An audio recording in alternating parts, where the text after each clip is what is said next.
Hello, everybody. Good morning, good afternoon, or good evening, depending on where you are. It's a dull day in Dundee. The temperature's dropped too, for which I'm grateful. I'm not as hot and sweaty. It's not as humid as it was the other day. What I was hoping for, though, was some rain. It's been a while since I had a lazy stay in bed day, and I typically only do that when it's raining, but it's not. And speaking of lazy stay in bed days, that leads me to the subject of Kathy's favorite box sets. When the weather is bad, I love, love, love to just curl up in bed with either a cup of coffee or a big bottle of water or a glass of wine,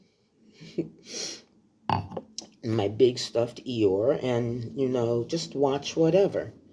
So, I do have box sets that are my favorite. So, without further ado, let's jump into Kathy's list. Number 10 on the list is box set Oz. Not the Wizard, but the series that ran from 1997 to 2003, created by Tom Fontana. This series dealt with life in prison, and it was often quite violent. But I found it fascinating, and I love Harold Perrineau, and it introduced me to J.K. Simmons in a role so evil that I found it hard to like anything else he did after that. Like when he played the father in Juno. And he does, he's a good actor, and he was a nice guy in Juno, but he was so evil in Oz, I found it hard to separate the characters.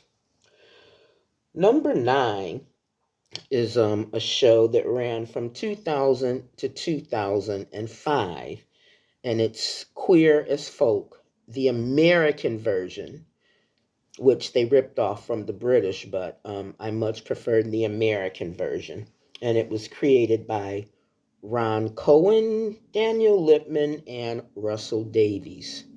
And it was just brilliant. It's an eye-opening look at takes place in the 80s in Philly, although this series was actually shot in Canada.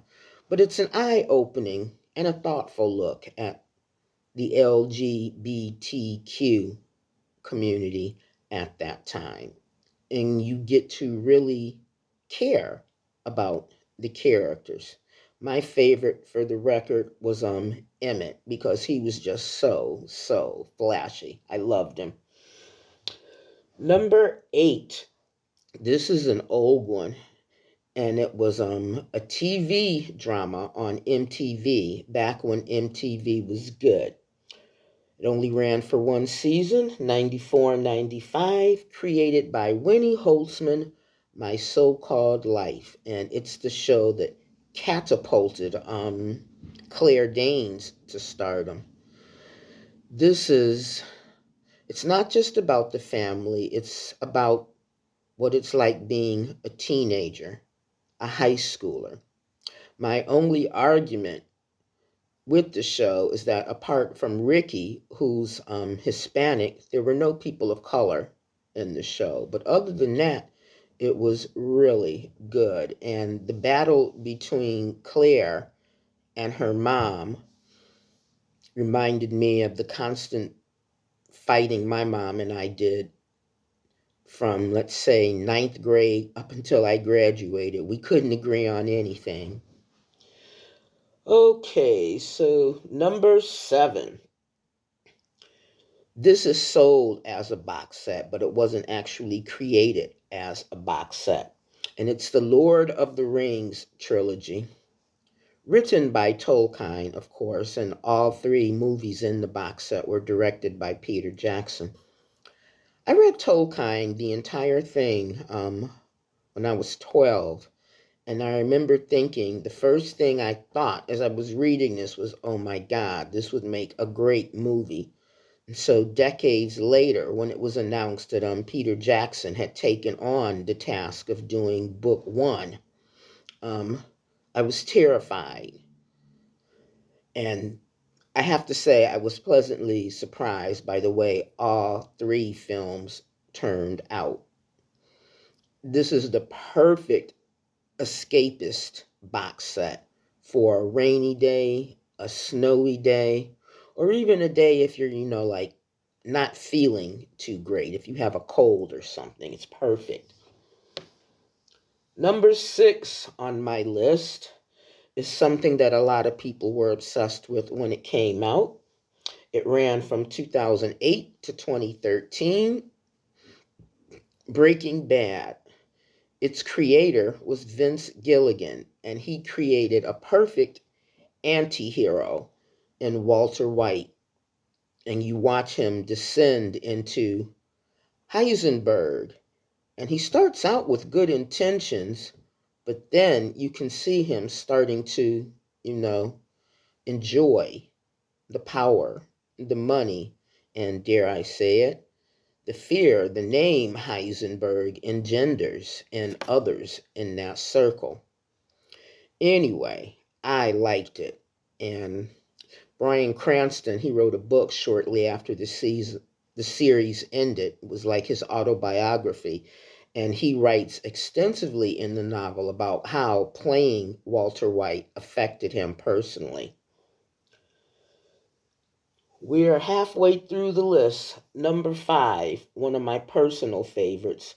From 2017 to 2015, created by Matthew Weiner, and it's the series about New York admin in the 60s, Mad Men, a phrase which was actually coined by advertising executives back then.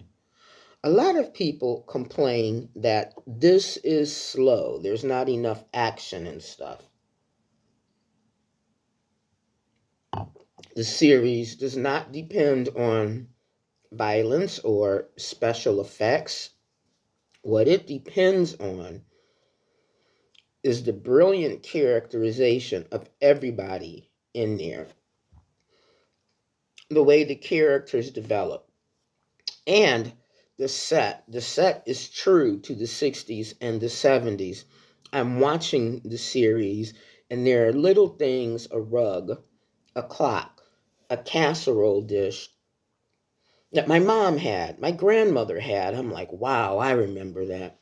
And the clothes are to die for. Again, we're given a perfect anti-hero with Don Draper, a man with all kinds of secrets. And you don't know whether to love him or hate him or feel sorry for him. But he's never, ever boring. You're never bored by him. Number 4, this is everybody's favorite, created by David Simon, running for 6 seasons from 2002 to 2008, The Wire. Who did not like The Wire? Who did not love to hate Idris Elba as Springer Bell when he finally gets his comeuppance? As much as I like Idris Elba, when his character gets killed in the show, I sat on the sofa and clapped. Number 3, this is a long-running series from 93 to 99, created by Paul Atanasio. It's Homicide, Life on the Street. This had one of the most brilliant casts ever, including my all-time favorite, now sadly deceased, Andre Braugher. It also has Clark Johnson and Melissa Leo, Kyle, I can't remember his last name, Yaphet Kotto as the sergeant. It was just brilliant, and it had some of the best music in the background of the series as well. It had a lot of guest stars. A lot of people guest starred on this. Robin Williams guest starred in a memorable episode on this. It was just heartbreaking. And Vincent D'Onofrio in my favorite episode from Homicide: Life on the Street. He plays an ordinary man who's about to get on a subway when some wacko pushes him onto the tracks. I know it sounds bad, and unfortunately, stuff like that. There was a period in New York where that happened quite frequently. Anyway, you cannot go wrong binge watching Homicide: Life on the Street. Number two is a series that got people talking globally because it dealt with a subject that's very touchy. People tend to tiptoe around it. From 2001, 2005, 6 Feet Under, created by Alan Ball.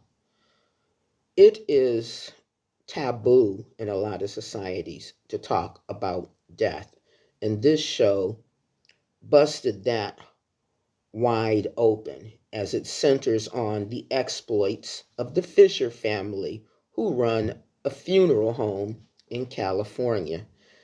The film opens with the death of the head of the family, Nate Fisher, who is killed in the family's new hearse that they just bought on his way to pick up his son, Nathan Jr., from the airport.